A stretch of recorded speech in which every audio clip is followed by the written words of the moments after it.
एक विश्वासी की जिंदगी में बहुत से पड़ाव है। विश्वासी को पहले शिष्य बनना है। अब शिष्य बनने के बाद बहुत सारे अलग तरीके के सेवकाई भी है। मुख्य रूप से 5 सेवकाई है।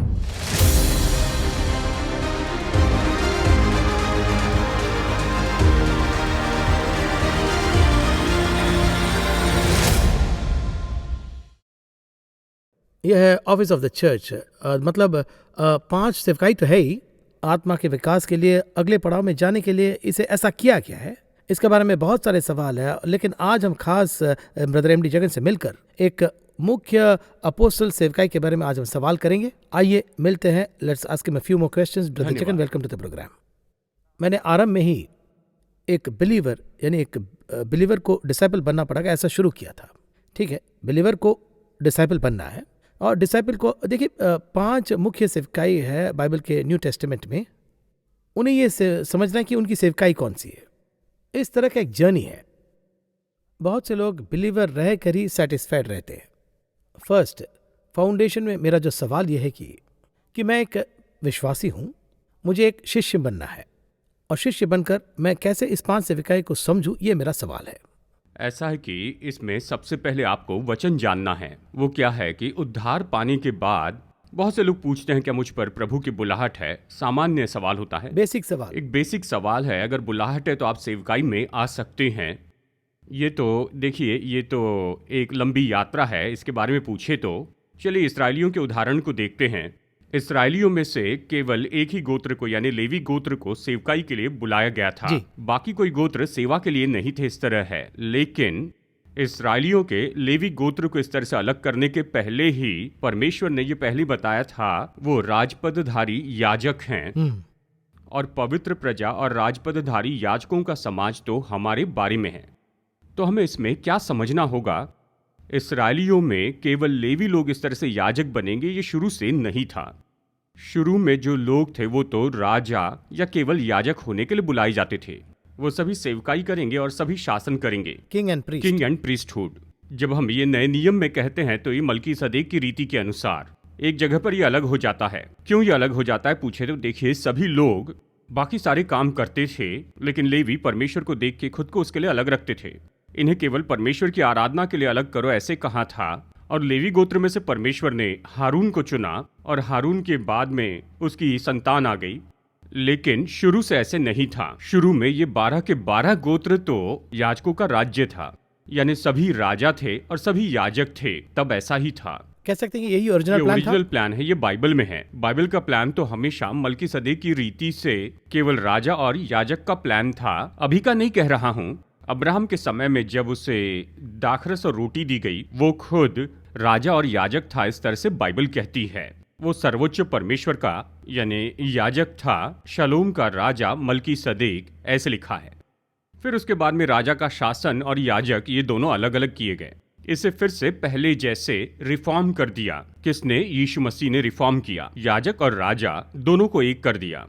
उसी के हिसाब से अब हम सब आए हैं। और इसी वजह से प्रकाशित वाक्य अध्याय 1 में हमारे बारे में कहा गया है, वचन 5 और 6 में, खासकर वचन 6 में, उसने हमें अपने पिता परमेश्वर के लिए राजा और याजक भी बना दिया। इस तरह से कहता है। तो हम जो है, हमें राज्य और प्रीस्टहुड दोनों जोड़ दिए गए हैं।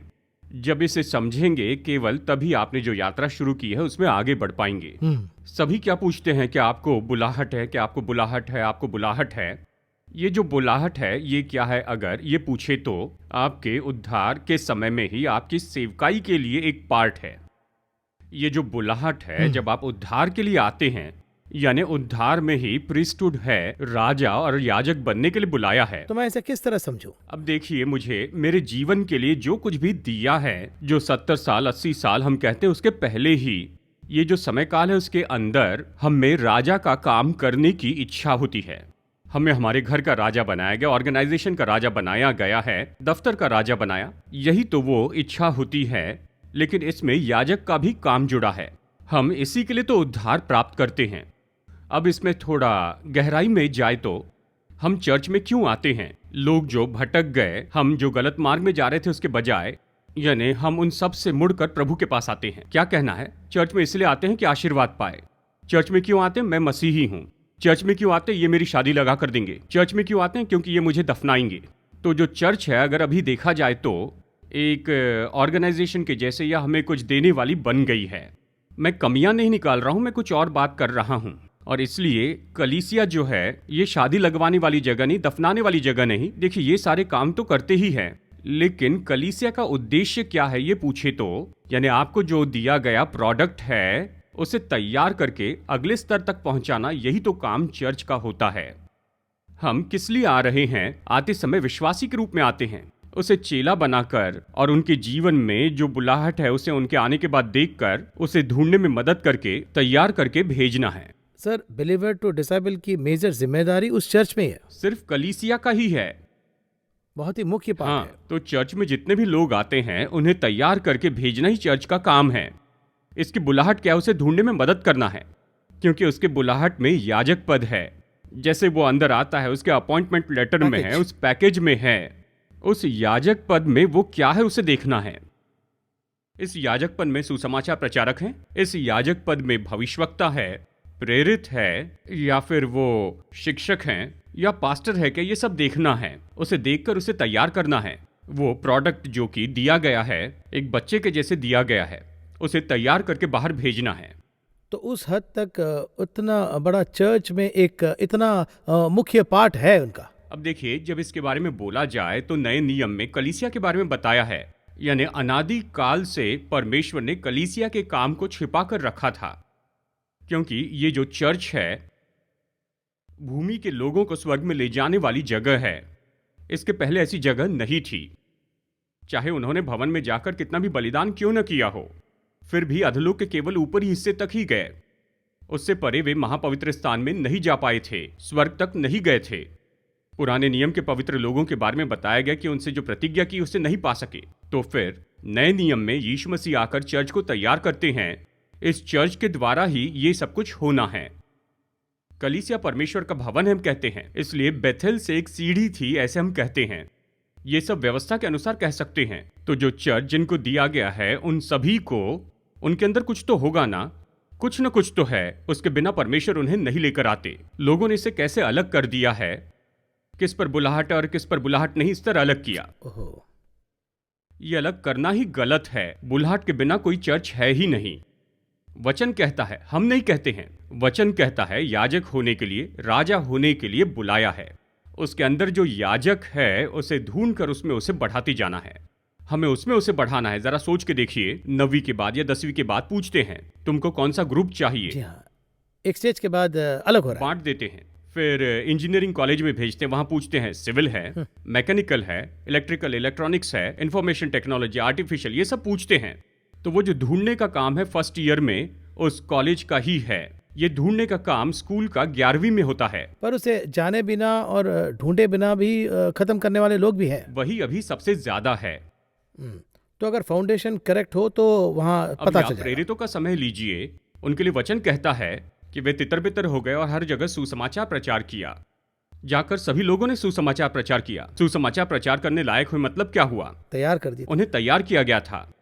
अब देखिए, जब वो तितर बितर हो गए, एक ग्रुप इवेंजलिस्ट जैसे थे, तो एक ग्रुप प्रेरित जैसे हो गया चर्च में। पौलुस और बरनबास, वो तो प्रेरित और भविष्यवक्ता बन गए थे। चर्च को लेटर लिखते ही जा रहा है। वो एक तरफ टीचर भी है, एक तरफ एक भविष्यवक्ता है। तो एक तरफ यूहन्ना भविष्यवक्ता है, तो एक तरफ वो कलीसिया स्थापित करता है। अब इनमें से कौन खाली था? एक भी खाली नहीं था। उन्होंने कॉलिंग में अपना काम सही तरह से किया। हाँ, स्वर्ग तो है, राज्य, राज्य इसे समझ लीजिए। राज्य के सेटअप में स्वर्ग है, यानी ऊपर एक राजा है और फिर 24 प्राचीन हैं और फिर 4 प्राणी हैं। ये एक साम्राज्य है। इसी साम्राज्य को नीचे दाऊद बना रहा है। उसके नीचे 24 मंत्री थे, बिल्कुल वैसे ही। अब हम क्या कह के प्रार्थना करते हैं? हमारी प्रार्थना केवल शब्द बन के रह गए, पर उसने क्या प्रार्थना सिखाई कि तेरा राज्य आए, लेट दाई किंगडम कम। जी हाँ, हम हर रोज करते हैं। जी हाँ, डायरेक्ट तेरा राज्य आए, इस तरह से कहा है। लोकतंत्र आए, इस तरह से नहीं कहा है। आज जो कॉर्पोरेट है वो डेमोक्रेसी है। थोड़ा पीछे जाकर देखें तो तानाशाह थे। किंगडम रूल देखिए, कलीसिया तो किंगडम रूल है। और इसीलिए उस समय जो याजक थे उनको एक ड्रेस दिया वो याजक को और राजा को एक कर सकता है। उसके सिर पर मुकुट रखा, उसे वस्त्र पहनाए, सबके ऊपर रखा। देखिए, अभी से हम आत्मिक बनाते हैं परमेश्वर के हथियार। इस तरह से कहते हैं ना, नए नियम में कहता है, इसलिए उद्धार का टोप पहनकर झिलम रखता है। ये सब कौन रखता है? तो क्या हम इसे ऐसे समझ सकते हैं कि चर्च की एक रिस्पॉन्सिबिलिटी है, एक प्रचारक है, ये एक पार्ट है, पर एक और पार्ट हमारा भी तो है ना। जी हाँ। हम बस ऐसे ही चर्च को दोष नहीं दे ये सकते कमी ना। नहीं है। नहीं, मैंने ये क्या है कि देखिए, ये 50-60 साल से या 100 साल से अलग अलग रास्ते पर यात्रा कर रहे हैं। अगर पता चलेगा तो कमी लगेगी ना। जी हाँ, ये पता ही नहीं चल रहा, कह रहा इसे हूं। बताना चर्च की अब जिम्मेदारी है। देखिए, उदाहरण के लिए एक टीचर, तो बाइबल में क्या लिखा है ये बताना, ये तो मेरा काम है। जी, अभी ये गलत कर रहा है, वो गलत कर रहा है, ये बताना हमारा काम नहीं। वो हमारा काम नहीं नहीं। देखिए, इसके लिए हम यहाँ पर आए भी हम नहीं। अगर क्रिटिसाइज इसे नहीं देखें करने तो आए। हाँ, अब कहिए कि मुझे कोयम्बतूर जाना है, अभी जो है मैं तो बैंगलोर जा रहा हूँ, इस तरह कहता हूँ। इसका रूट ही तो अलग है। रूट ही अलग है, क्योंकि हमें 3 पीढ़ी के पहले इस तरह से बताया गया था। अभी के लोगों में कोई कमी नहीं है, क्योंकि 3 पीढ़ी से वो ऐसे ही यात्रा करते हैं। इस तरह जाए तो ये सही होगा, इस तरह से बन गए हैं। नहीं, मेरा एक और सवाल भी है। उस समय क्राइस्ट जो है वो कुछ रिफॉर्म्स कर रहे हैं, उनके पास 12 लोग ही थे, और वो 12 लोग भी ट्रैवल कर रहे हैं और उनके साथ रह के बहुत सी बातों को सीख रहे हैं। तो ये अंडरस्टैंडिंग क्राइस्ट को ही हम अगर सही तरीके से समझ लें तो हमारा कॉलिंग भी सही होगा, टाइट होगा ना। हाँ, जब कॉलिंग ऐसे विषय पर आप आते हैं तो ये तो हमें बहुत ही परमेश्वर के करीब रहकर सीखने वाली ऐसी एक बड़ी बात है। मुझ पर एक बुलाहट है, मुझे पहले उस बुलाहट को समझना है। वो क्या है, समझना है। समझने के लिए, मदद करने के लिए चर्च है। चर्च हमें ये सब कुछ सिखाएगा। चाहे कोई भी टीचर हो, चाहे जितना भी अच्छा सिखाए, बच्चे में ग्रास्पिंग पावर होती है। एग्जैक्टली। उसे स्वीकार करके, उसके बाद जो आ रहा है उससे पढ़कर, उसके बाद माता पिता देखते हैं, जैसे सभी को सिखा रहे वैसे टीचर इसे भी सिखा रहे हैं, लेकिन उसे समझने की क्षमता इसमें नहीं है। तो फिर टीचर क्या कहते हैं, स्कूल में ही वो ज्यादा ध्यान दे सकते हैं, वो ज्यादा ध्यान नहीं देते, तो चर्च क्या कर सकता है? अभी देखिए, चर्च जो है वो तो हफ्ते में 1 दिन का बन चुका है। अब हफ्ते में 1 दिन का क्या हो गया है? अब ये तो हफ्ते में 1 दिन के केवल 1.5 घंटे के लिए है। अभी हमें क्या करना चाहिए अगर ये पूछे तो? अब जो कलीसिया में 1.5 घंटा बिता रहे हैं उसमें से संदेश कितना है देखिए, 40 मिनट, आधा घंटा, 20 मिनट, इतना ही संदेश होता है। अब इस बीच में कलीसिया जो भी सिखाएगी उस समय में, यानी उस समय वो स्टूडेंट यानी विश्वासी कितना समझ सकता है, बस इतनी ही बात है। फिर उसके बाद एक्स्ट्रा करिकुलर एक्टिविटी उसके द्वारा कैसे सिखाते हैं पूछे तो हमारे पास है, स्टूडेंट के पास, स्टूडेंट के ही पास है। देखिए, कुछ जगह पर ऐसा होता है कि क्वालिफाइड टीचर्स नहीं होते हैं। वर्ल्ड रिकॉर्ड बनाने वाले एथलीट हो या फिर कोई खिलाड़ी हो, क्या उनके ट्रेनर ने वर्ल्ड रिकॉर्ड बनाया था? नहीं किए होंगे। नहीं बनाया था। पर इसे इस हद तक ट्रेंड करने वाला कौन है? जी है, उन्होंने, कोच। हाँ, तो इसमें उससे भी ज्यादा टैलेंट है और ये केवल उसे बूस्ट करते हैं। उनसे ज्यादा अगर इनमें टैलेंट होते तो ये ट्रेनर क्या बन जाते थे? वो भी एक वर्ल्ड रिकॉर्ड बना देते। वो क्यों वर्ल्ड रिकॉर्ड नहीं बना पाए? उनके पास एक प्रोसीजर था, उससे इतना ही हो सकता था, उस वजह से इसमें बूस्ट करते, उसे रख कर ये खुद को बढ़ाता है एक्स्ट्रा करके। जी। अब ये जो एक्स्ट्रा एफर्ट करते समय उनकी दिलचस्पी, वो समय, ये सब कुछ रखते हैं और वर्ल्ड रिकॉर्ड बनाते हैं। इसी तरह से कलीसिया के अंदर के विश्वासी को अपने आप को बदलना है। कलीसिया में जो सिखाया गया, केवल इसी से वो अपना जीवन नहीं बदल सकते। क्यों चर्च 6 दिन में आधे घंटे के लिए भी कांटेक्ट में नहीं रह पाता है? मीडिया है ना, मीडिया के जरिए आधा घंटा, प्रतिदिन आधा घंटा, थोड़ी प्रार्थना या कुछ विचार बताएं। 10 मिनट का विचार, 10 मिनट की प्रार्थना, 2 गीत, तो उस कांग्रेगेशन मेंबर्स पर फीड होते रहेगा, फीड होता रहेगा प्रतिदिन आधा घंटा। 7वें दिन वो खुद आ जाएंगे। ऐसा है कि यानी शायद आप इस बात को जानते होंगे, अब ये मीडिया और चर्च इतने दूर आ गए एक समय में, यानी उस समय केवल चर्च था। सभी मसीही घरों में पारिवारिक प्रार्थना होती है, फैमिली प्रेयर। पति के दफ्तर से आते ही पत्नी सब कुछ तैयार करके खाने से पहले पूरा परिवार आधा घंटा प्रार्थना में समय बिताता है। आज हम आत्मिक सभा, आत्मा के बिना की सभा, इन सभी को इस तरह से देखते हैं। जो आत्मिक सभा नहीं होती है उनके बारे में भी अगर मैं इस तरह से कहूँ, यानी उस सभा में भी एक अच्छी बात है, उनमें डर है, परमेश्वर का भय है। बच्चों को बैठाकर बताइए, उस वक्त भी बच्चे पढ़ते थे, उस समय भी पति काम पर जाया करते थे, उस समय भी पत्नियां काम पर जाती थी, उस समय भी कितनी तो भी पत्नियां टीचर थी। ये सब लोग चाहे जितना भी हो, वापस आने पर परिवार के साथ बैठकर बाइबल खोलकर आधा घंटा बिताते थे। उस कांटेक्ट में अब परमेश्वर के साथ परिवार नहीं है। पूछे तो सभी लोग यही कहते हैं, बिजी शेड्यूल है। वो इसी तरह से कहते हैं ना, तो ठीक है, कोई बात नहीं, आप बिजी शेड्यूल में हैं। एक चर्च आगे खड़े होकर रोज आधा घंटा हम सभी विश्वासी क्या करने लगे हैं, एक ग्रुप में बैठकर, देखिए इन दिनों में तो जूम फ्री भी हो गया है, आधा घंटा हम प्रार्थना कर सकते हैं, सभी विश्वासी आ सकते हैं। ये जो है चर्च का है। आधे घंटे के लिए क्यों नहीं आ सकते? अगर आ जाए तो अपने आप उनमें क्या होगा, ये जो आत्मिक कांटेक्ट है वो आ जाएगा। तो एक दिन उनके अंदर कोई बुलाहट है, ये उन्हें पता चलेगा। अब क्या हो गया कि हफ्ते में एक दिन चर्च में जाना ये एक ट्रेडिशन बन गया है। ट्रेडिशन है, बस अंदर जाना है, उन्हें देखना है, आधा घंटा बैठना है या 1 घंटा या फिर 1.5 घंटा बैठना है। सचेत होकर सुन रहे हैं, नहीं सुन रहे हैं, सो रहे हैं, कोई बात नहीं। 1.5 घंटे के बाद बाहर निकल गए, हमारा आत्मिक काम खत्म हो गया, सोचते एक कमिटमेंट खत्म हो गया। और फिर इसके बाद अगले हफ्ते जाना, बस यही। और इन 6 दिनों में मैं दुनिया में दौड़ूंगा, कमाऊंगा, मेहनत करूंगा, सब करूंगा, लेकिन परमेश्वर से संबंध नहीं रखूंगा। जब ये परिस्थिति बदलेगी तभी आपने जैसे कहा कि विश्वासी के स्तर से ये सब चेले के लेवल पर आ जाएंगे, वहां से प्रचारक के लेवल पर जाएंगे। अभी ये सब कौन है? बिलीवर्स हैं जी। ये सब बिलीवर्स हैं। बिलीवर टू डिसाइबल ही एक जर्नी है। जैसे आपने कहा, ये यात्रा तो बहुत ही महत्वपूर्ण है। चर्च को यात्रा शुरू करनी है। मुझे जितने लोग दिए गए हैं, उन्हें कैसे मैं मसीह का चेला बना सकता हूं, और जो चेले हैं उनमें से कितने लोग परमेश्वर की सेवा करेंगे, उनकी जो बुलाहट है उसे ढूंढ के उसे करवाना है। और यही तो कलीसिया का मुख्य काम है। एक विश्वासी कैसे शिष्य बनता है उसके बारे में हमने बात किया, फाउंडेशन एस्पेक्ट है इसमें। मेरा एक और सवाल है, मैं एक अच्छा विश्वासी हूँ, विश्वासियों में एक अच्छा विश्वासी हूँ, I am very correctly regularly going to church, commitmently दशमांश दे रहा हूँ, प्रार्थना करता हूँ। इस तरह कहते कहते ही मेरी ज़िंदगी समाप्त होती है तो वो विश्वासी का जो हालत वो कहाँ पर है? वो तो उस कॉलिंग के अंदर ही नहीं आए। देखिए, तो कैसे उसे समझें? बहुत से लोगों में विचार होता है, वो क्या है कि मैं मिनिस्ट्री में नहीं गया हूं, पर मैं मिनिस्ट्री का बोझ उठाऊंगा।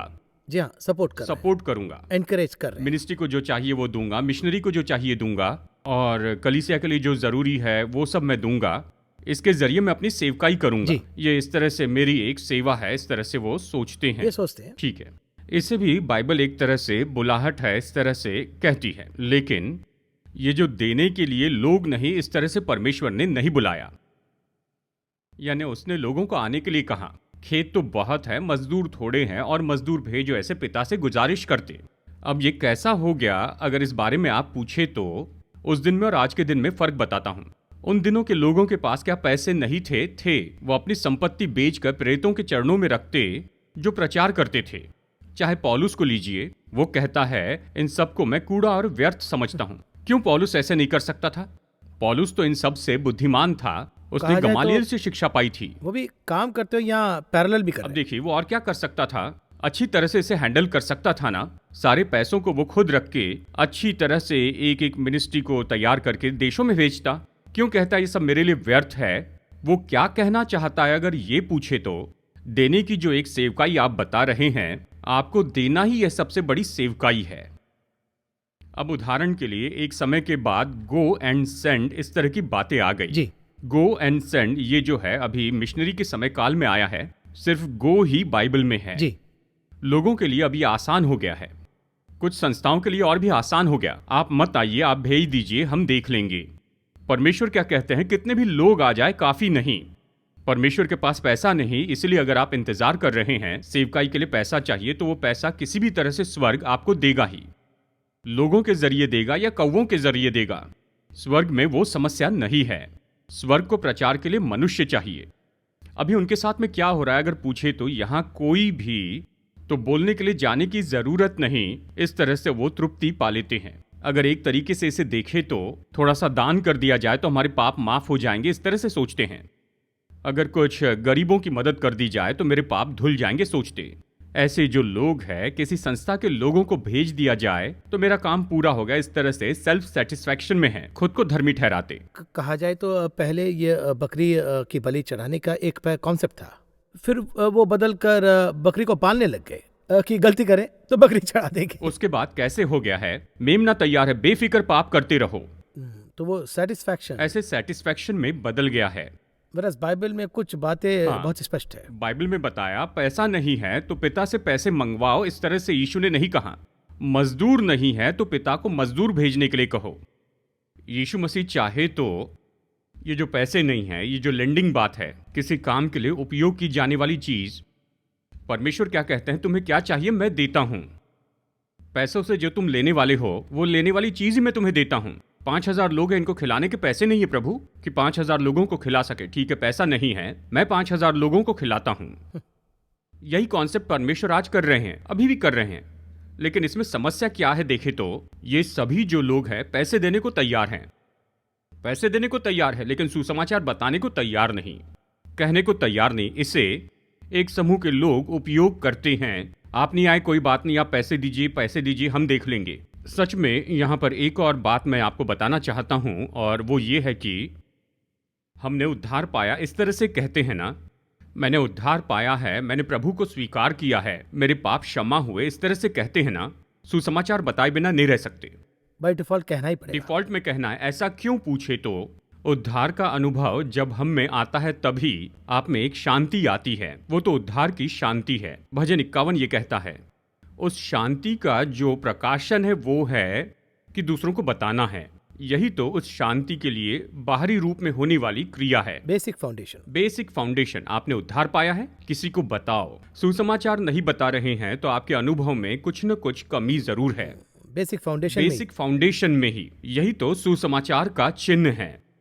उद्धार पाने के बाद स्वभाव बदलेगा, बुरे शब्द नहीं कहेंगे, बुरी आदतें बदल जाएंगी, शांति से रहेंगे, ये सब रहेगा।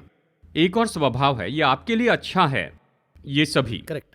परमेश्वर के लिए उपयोगी क्या है, उद्धार पाए तो सुसमाचार बताओ। किंगडम पर्सपेक्टिव, किंगडम पर्सपेक्टिव, यही कह रहा हूं। अगर ये स्वभाव नहीं है, मैं तो बस हर महीने पैसे दूंगा, हर एक महीने में दशवांश दूंगा, केवल यही, तो मेरा आत्मिक काम जो है वो खत्म हो गया, इस तरह से सोचते हैं तो आप खुद को बेवकूफ बना रहे हैं। ये अर्थ है, आप जो दशवांश दे रहे हैं किस में से दे रहे हैं? परमेश्वर ने आपको दिया इसीलिए उसमें से दे रहे हैं। जो आशीष दी है उसी में से एक भाग दे रहे हैं, लेकिन परमेश्वर के लिए आपने क्या किया है? जी, हमने उनको कुछ फेवर नहीं किया। कोई फेवर नहीं कर रहे हैं। जो परमेश्वर ने दिया उसमें से दे रहे हैं, जो है उसमें से थोड़ा दे रहे हैं, पूरा लेकर उसमें से थोड़ा दे रहे हैं। बस यही विषय है। मैंने परमेश्वर के लिए क्या किया? बार बार कहते हैं मैंने परमेश्वर के लिए इतना दिया, वो तो परमेश्वर ने जो दिया उसमें से वापस दिया, उसका एक नाप दिया है। कोई थोड़ा देता है, कोई ज्यादा देता है, ये उनके हिसाब से है, लेकिन उन्हें जो भी मिला परमेश्वर ने दिया है। लेकिन इन सब से हटकर आप परमेश्वर को क्या दे रहे हैं ये सोचना चाहिए। परमेश्वर हमसे जो अपेक्षा कर रहे हैं वो पैसा नहीं, परमेश्वर अपेक्षा कर रहे हैं कि क्या हम आत्माओं को सुसमाचार बता रहे हैं। यही जिम्मेदारी आपके ऊपर आई, इस तरह बाइबल कहती है। यह आपकी डिफॉल्ट बुलाहट है, ये जो है कमांड है, आज्ञा है। अगर आप किसी को नहीं बताएंगे तो आप पर हाय कहाँ है? तो इस तरह से आज हम चेले होने के बारे में फोकस कर रहे हैं। चेलों का जो मुख्य काम है वो तो बस यही है कि गो एंड प्रीच, वो यही कहते हैं। और फिर उसके बाद वो बुलाहट होती है, 5 तरह की बुलाहट में से एक। उसके पहले सभी को बताया गया प्रचार करना है गॉस्पेल। अगले इस एपिसोड के लिए मैं एक फाउंडेशन सवाल पूछकर समाप्त करना चाहता हूँ। ठीक है, हमने बुलावा को स्वीकारा है, आपने जैसा कहा सैल्वेशन को भी स्वीकारा है, गॉस्पेल कह रहे हैं उसे हमारा प्रदान कर्तव्य हम सोच रहे हैं, ये सब ठीक है। ये 5 सेवकाई क्या है और इसमें मैं कैसे फिट बैठूंगा और कौन सा मेरा है, इसमें फोकस करके इसे अंडरस्टैंड करके आप सिर्फ फाउंडेशन को बता दीजिए बस। अगले कार्यक्रम में हम अपोस्टल सेवकाई जो 5 में एक है उसके बारे में बात करेंगे, बट इस 5 का जो बेसिस क्या है वो जरा बताइए। याजक का काम तंबू से शुरू हुआ, व्यवस्था खत्म होने तक याजक थे। नए जो काम है, नए नियम में, आसानी से कहे तो नए नियम के हिसाब से परमेश्वर नए नियम के चर्च को फॉर्म कर रहे हैं। गौर से सुनिए, चर्च कोई इमारत नहीं है, लेकिन हम हैं, हमें फॉर्म कर रहे हैं। हम ही चर्च है, ये बाइबल में स्पष्ट बताया है। पुराने नियम में चर्च इमारत था, नए नियम में चर्च तो आत्मिक चर्च है। ये जो चर्च है, ये कलीसिया तो हम हैं। हमें 5 प्रकार की सेवकाई को तैयार करने के लिए प्रभु क्या करते हैं? बढ़ाते हैं, उद्धार देते, बचाते हैं कि हमें स्वर्ग में लेकर जाए। यानी इस उद्धार से लेकर स्वर्ग में प्रवेश करने तक ये चर्च है। पौलुस कहता है, मैं खुद को एक पुरुष के लिए कुंवारी कन्या के रूप में खुद को पूरी तरह उसके लिए शुद्ध रखता हूँ। देखिए, वो ये कहता है कि एक अच्छी दुल्हन के रूप में मैं तुम्हें सौंपूंगा। तो यही है चर्च। तो ये चर्च भक्ति में बढ़ती जाए। चर्च कैसे सही रीति से, उदाहरण के लिए ये कॉन्सेप्ट तो चला गया है पर फिर भी चल रहा है। एक परिवार में माता पिता काफी है, इस तरह से कहा जाता है। फिर एक और ग्रुप है, पिता नहीं है, सिंगल पेरेंट है, इस तरह का समूह। माँ की जरूरत नहीं, मैं परवरिश करूंगा, पिता कहते। इस तरह नहीं कह रहा हूं, मैं आम तौर पर कह रहा हूं। सामान्य रूप में एक परिवार के लिए पिता जितना जरूरी है, माँ जितनी जरूरी है, भाई जितना जरूरी है, यानी ये भाईचारा उतना ही जरूरी है। उसी तरह से दादा दादी कितने महत्वपूर्ण हैं। ये तीनों पीढ़ी जरूरी है एक बच्चे के लिए। एक बच्चे के लिए दादा दादी जरूरी है, माता पिता जरूरी है, और उसी के साथ उस बच्चे के लिए एक भाई या बहन बहुत जरूरी है, कंपलसरी। और यही तो है फुलफिल्ड फैमिली। वहाँ दादा दादी हैं, माता पिता हैं, वो अपनी अपनी भूमिका निभाते हैं। ये बच्चा जब अपने ही भूमिका में होता है तो उसके एक भाई की भूमिका है तो वो भी आएगा। ये मेल परमेश्वर ने बनाया है। परमेश्वर ने ये अदन में ही बना दिया था। उसी तरह से चर्च में भी ये पांचों हैं। ये सब मिलने पर चर्च परफेक्ट होगा। पिता नहीं है लेकिन परिवार चलेगा, लेकिन सही परिवार नहीं होगा। माँ नहीं है, परिवार चलेगा, लेकिन वो परफेक्ट परिवार नहीं होगा। दादा दादी नहीं है, कहानी नहीं सुनेंगे। दादा दादी के बदले वीडियो गेम्स कहानी बताएंगे। दादा दादी की ओर से जो मिलना चाहिए, वो प्रेम, जो सोच है, वो वीडियो गेम्स से नहीं मिलेगी। तो उसके साथ एक भाई है, बुरे वक्त में मदद करने के लिए भाई है। वो जो प्रेम है वो इन सब के बिना भी रहेगा, पर परफेक्ट नहीं होगा। जब ये सब होंगे तो ही परफेक्ट होगा। उसी तरह से चर्च है। ये पांचों चीजें जब जुड़ी होगी तभी तो चर्च है। इसके बिना भी कर सकता हूँ, इसकी जरूरत नहीं, मैं अपनी शक्ति से करूंगा, मेरे हाथ में 5 लोगों की शक्ति है, ये सब है, 20 लोगों के समान मैं हूँ, ठीक है, वो कर सकते हैं, लेकिन परफेक्ट नहीं होगा। 2 हाथ, 2 पैर, 1 सिर हर एक मनुष्य के लिए जरूरी है। एक हाथ के बिना भी जी सकते हैं पर शारीरिक विकलांग होंगे। एक पैर के बिना भी रह सकते हैं पर अपाहिज होंगे। अगर सब है तो परफेक्ट मैन। परफेक्ट चर्च के लिए ये पांचों जरूरी हैं। अब ये 5 चीजें क्या हैं? एक तो प्रेरित हैं, और फिर भविष्यवक्ता, फिर सुसमाचार प्रचारक, पास्टर, शिक्षक। इन सभी पांचों को मिलाकर कलीसिया को सिद्ध रीति से चलाकर परमेश्वर को सौंप सकते हैं। यही इसका काम है। धन्यवाद ब्रदर जगन। ये कार्यक्रम समाप्त हो रहा। आपने 5 सेवकाई के फाउंडेशन के बारे में कहा। अगले एपिसोड में जो आपने पहले कहा था अपोस्टल सेवकाई का, उस अपोस्टल सेवकाई का महिमा क्या है, उसे कैसे हम अंडरस्टैंड करें? क्या मैं अपोस्टल सेवकाई कर सकता हूँ, या हम उसे कैसे डिकोड कर सकते हैं? अपोस्टल्स ने कैसे किया, क्राइस्ट के साथी कैसे इसे करके गॉस्पेल में बताया, आज के इस हालात में हम उसे कैसे समझें? इस तरह के बहुत से सवाल है। अगले एपिसोड में इस कार्यक्रम में हम मतलब इस office of the church 5 ministry fold में पहला भाग अपोस्टल सेवकाई के बारे में देखेंगे। इस कार्यक्रम में आने के लिए बहुत बहुत धन्यवाद। नमस्कार। धन्यवाद।